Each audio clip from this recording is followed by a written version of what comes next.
La balacera en Tamaulipas ha sido descrita como una de las más intensas en los últimos tiempos, involucrando a tres de los cárteles más peligrosos de México: el Cartel Jalisco Nueva Generación, CJNG, el Cartel del Noreste y el Cartel de Sinaloa. Este enfrentamiento se produjo en una zona rural estratégica, conocida por ser un punto clave en el control de rutas de tráfico de drogas y migrantes. El CJNG, liderado por Nemesio Ceguera Cervantes, alias El Mencho, ha intentado expandir su presencia en Tamaulipas, un territorio que históricamente ha sido controlado por otros cárteles. Esta expansión ha provocado una fuerte resistencia, tanto del Cártel del Noreste, que desciende del sanguinario Cártel de los Zetas, como del Cártel de Sinaloa, que aún mantiene una notable influencia en la región. El enfrentamiento duró varias horas y dejó un saldo indeterminado de muertos y heridos. Las autoridades no han confirmado el número exacto de víctimas, debido a la peligrosidad de la zona, que se encuentra en estado de alerta máxima. Vehículos incendiados, tiroteos que se extendieron a pequeñas comunidades y el temor generalizado entre los residentes son algunas de las terribles consecuencias de este evento. Ante la gravedad de la situación, el gobierno estatal declaró una alerta roja y solicitó refuerzos federales. La Secretaría de la Defensa Nacional, Sedena, y la Guardia Nacional han desplegado fuerzas en el área, buscando restaurar el orden y proteger a la población civil. A pesar del despliegue militar, la incertidumbre prevalece en Tamaulipas. Los cárteles, en su afán por controlar territorios estratégicos, no dudan en recurrir a la violencia más brutal. Las repercusiones de este conflicto se extienden más allá de la inseguridad inmediata.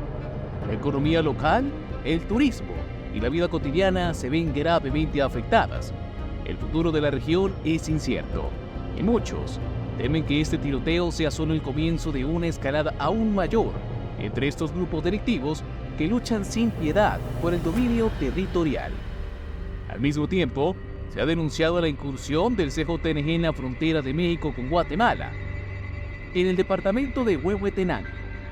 Un informe del Ejército de Guatemala reveló que el Cartel de Jalisco instaló un narcorretén en Santa Eulalia, revisando vehículos y personas en plena luz del día. Este suceso marca la primera vez que un cártel mexicano establece un control de este tipo en territorio guatemalteco. Las autoridades guatemaltecas, aunque no han confirmado oficialmente que se trata del CJNG, sospechan que es el grupo detrás de este acto. En medio de su conflicto en el sur de Chiapas con el Cartel de Sinaloa, la presencia del Cartel de Jalisco en Guatemala no es nueva.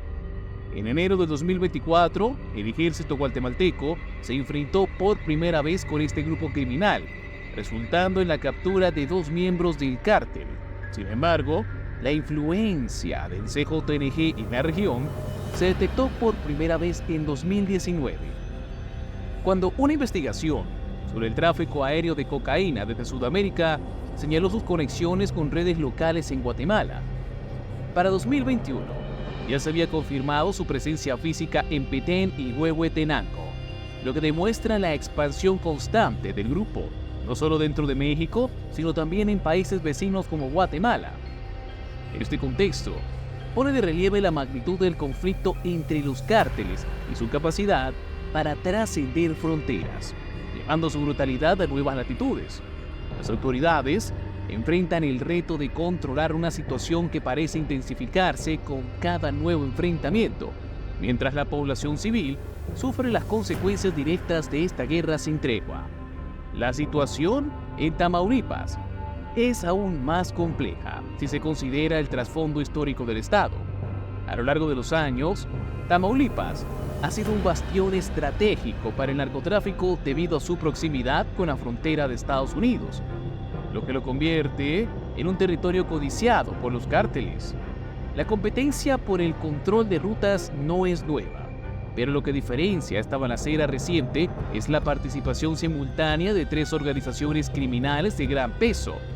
Estos enfrentamientos no solo afectan a las áreas rurales, sino que también tienen repercusiones en los centros urbanos cercanos, donde las comunidades viven con miedo constante. La balacera en Tamaulipas no es un hecho aislado. Este tipo de enfrentamientos entre el CJNG, el Cártel del Noreste y el Cartel de Sinaloa han sido frecuentes en otros puntos de la República. Pero lo alarmante aquí es el nivel de coordinación entre las fuerzas de seguridad. A pesar de los esfuerzos del gobierno, las operaciones de los cárteles parecen cada vez más audaces, lo que refleja la profunda impunidad con la que operan estos grupos. Los vehículos quemados y los daños a la infraestructura local son solo la punta del iceberg, ya que el control de estas áreas no solo tiene que ver con las rutas de tráfico, sino también con el poder que estos grupos ejercen sobre la población civil. Este tipo de violencia genera un impacto duradero, creando zonas de conflicto donde la ley es prácticamente inexistente. A su vez, la incursión del Cartel de Jalisco en Guatemala evidencia cómo este cártel ha expandido sus operaciones más allá de las fronteras mexicanas. La creación de un narcorretén en Huehuetenango no solo es un desafío para las autoridades guatemaltecas, sino que también indica que el CJNG está buscando nuevos territorios donde pueda establecer su control. Al igual que en México, el control de las rutas de tráfico de drogas en Centroamérica es crucial para el funcionamiento de estos cárteles. La frontera sur de México, en particular Chiapas, ha sido testigo de un aumento en la violencia debido a la disputa entre el CJNG y el Cartel de Sinaloa, lo que ha provocado desplazamientos masivos de personas hacia Guatemala. En este contexto, la lucha de las autoridades para revelar la violencia parece estar en una fase crítica. La colaboración entre México y Guatemala se ha vuelto esencial, ya que los cárteles no respetan fronteras y su influencia sigue creciendo. La operación internacional del Cartel Jalisco Nueva Generación continúa expandiéndose con múltiples facetas delictivas, entre ellas el lavado de dinero. El caso de Víctor Miguel Curiel Valadez, quien recientemente se declaró culpable de Estados Unidos, revela una red de operaciones financieras que ayudaban a consolidar las ganancias de la venta de drogas provenientes no solo de América, sino también de países tan lejanos como Australia y Europa. Según las investigaciones, Curiel Valadez fue clave en la recuperación y traslado de más de 1.5 millones de dólares entre 2016 y 2019, coordinando el lavado de estas sumas a través de diferentes intermediarios. El modus operandi de Curiel era complejo. Reclutaba a individuos en varias ciudades estratégicas de Estados Unidos, como Chicago, Atlanta, Detroit y Kansas City.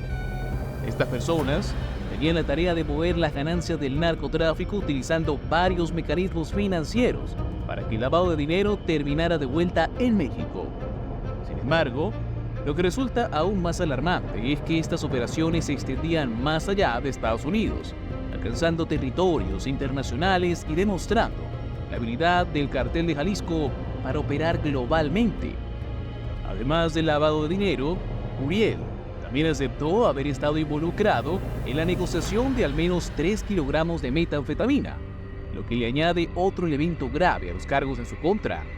La sentencia, programada para el 20 de noviembre, será crucial, pues podría enfrentar una pena de cadena perpetua y multas multimillonarias que llegarían a los 10 millones de dólares. A pesar de ello, el impacto de sus actividades ya ha dejado huellas profundas en el sistema financiero internacional y en la estructura del narcotráfico. En paralelo, la DEA y otras agencias estadounidenses han intensificado sus investigaciones sobre las actividades de lavado de dinero relacionadas tanto con el CJNG como con el Cartel de Sinaloa. La frontera entre México y Estados Unidos sigue siendo un punto clave para estas organizaciones criminales, con ciudades como Nogales, Sonoita y San Luis Río Colorado siendo epicentros de las operaciones de contrabando. Según la evaluación nacional de la amenaza de las drogas de 2024, Arizona, una entidad crucial, ha registrado importantes incautaciones de dinero vinculadas a actividades delictivas, con más de 6 millones de dólares confiscados en 370 aseguramientos recientes.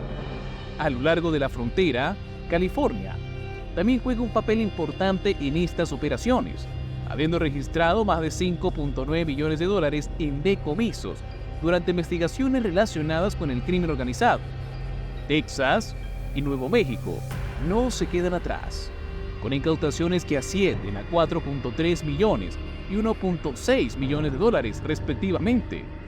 Estos aseguramientos reflejan la magnitud del lavado de dinero que fluye a través de las fronteras y destacan la capacidad de estos cárteles para operar a gran escala, con un nivel de sofisticación que desafía los esfuerzos de las autoridades. El caso de Curiel Valadez, aunque significativo, es solo una pieza dentro del complejo rompecabezas de las finanzas del narcotráfico. En otro tema igualmente impactante y vinculado al cartel Jalisco, tenemos la detención y vinculación a proceso de Obed Cristian N. y Lorena O. por tráfico de armas relacionado con el cartel Jalisco Nueva Generación, lo cual marca otro capítulo en la creciente infiltración de exfuncionarios de seguridad en las actividades delictivas de este grupo. Según informes de la Fiscalía General de la República, la FGR, ambos están implicados en el contrabando de armas de uso exclusivo del ejército estadounidense hacia México. Las autoridades mexicanas iniciaron su investigación en 2020, revelando que tanto Obed como Lorena operaban desde Jalisco y Nogales, Sonora, para facilitar el tráfico de armamento. Obed Cristian, quien había sido miembro de la Policía Municipal de Guadalajara entre 2002 y 2017, dejó la corporación debido a una incapacidad física, pero según informes del Departamento del Tesoro de Estados Unidos, continuó desempeñando un rol crucial en la adquisición y envío de armas al cartel de Jalisco. En julio de 2022 fue sancionado por el gobierno de Estados Unidos y sus cuentas fueron congeladas como parte de las medidas para frenar el flujo de armamento hacia el cartel liderado por Nemesio Ceguera Cervantes, alias El Mencho. Su red operaba a través de múltiples intermediarios que coordinaban la adquisición diaria de armas de fuego y municiones desde la frontera suroeste de Estados Unidos hacia México. El caso de Obed refleja la creciente presencia de exfuncionarios en las redes del crimen organizado. Antes de su vinculación con el CJNG, había sido removido de su puesto tras reprobar los exámenes de control y confianza en 2014. Sin embargo, gracias a un amparo, logró mantenerse en la Policía Municipal hasta 2017. Su participación en actividades delictivas mientras ostentaba el cargo de policía es un ejemplo más de cómo las instituciones de seguridad han sido vulneradas por organizaciones como el CJNG. El tráfico de armas es una de las mayores preocupaciones, tanto en México como para Estados Unidos, ya que estas armas alimentan la violencia en ambos lados de la frontera. La participación de Obed Cristian no es un caso aislado, aunque así lo quieren hacer ver los funcionarios mexicanos. Recientemente, 8 agentes de seguridad en Colima fueron vinculados a proceso por colaborar con el cartel de Jalisco, proporcionando información, manipulando cámaras de vigilancia para facilitar las actividades delictivas del cártel en la región. Entre los implicados se encontraba un escolta de una presidenta municipal, lo que subraya el nivel de infiltración del crimen organizado en las estructuras gubernamentales locales. Este fenómeno no es exclusivo de México. En Texas, René Hernández Cordero, otro exoficial de policía relacionado con el CJNG, fue sentenciado por su implicación en el tráfico de armas. Hernández fue arrestado junto con otro hombre en una gasolinera cuando intentaban adquirir más de una veintena de rifles de asalto, principalmente AK-47. Estaban destinados a ser contrabandeados a México. La operación fue frustrada por las autoridades estadounidenses, pero su arresto es solo un indicio de la magnitud del problema. La estrecha relación entre exfuncionarios de seguridad y el crimen organizado ha generado una creciente preocupación en ambos países, y no es para menos. La utilización de armas de alto poder, muchas de ellas provenientes de Estados Unidos, ha escalado la violencia en regiones como Jalisco y Colima, donde el cartel de Jalisco mantiene una fuerte presencia.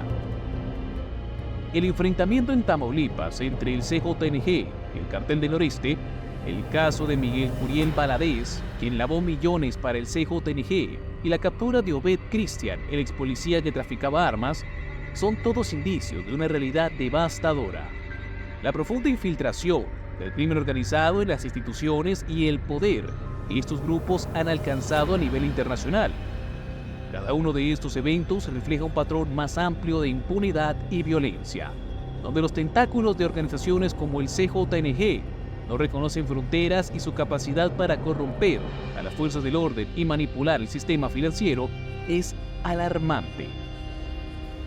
La captura de figuras clave, desde reclutadores hasta exagentes de seguridad, revela que el poder del CJNG no reside únicamente en la violencia que ejerce, sino en su sofisticada estructura logística, donde el dinero, las armas y la información fluyen sin cesar.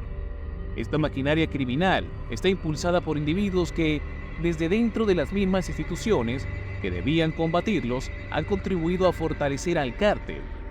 Sin embargo, estos arrestos también sugieren un posible punto de inflexión. Mientras el CJNG sigue expandiéndose, la presión tanto en México como en Estados Unidos parece estar incrementándose.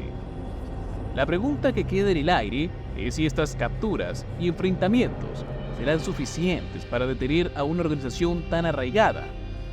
¿Podrán las autoridades cortar de raíz el poder de estos grupos o estamos presenciando solo el inicio de una guerra que promete escalar aún más? Si eso es todavía posible. Hasta aquí el video del día de hoy. Si te gusta nuestro contenido y deseas saber más sobre el siempre convulso y volátil mundo del narco, basta con tan solo un par de clics. Nos vemos en un próximo video. Hasta pronto.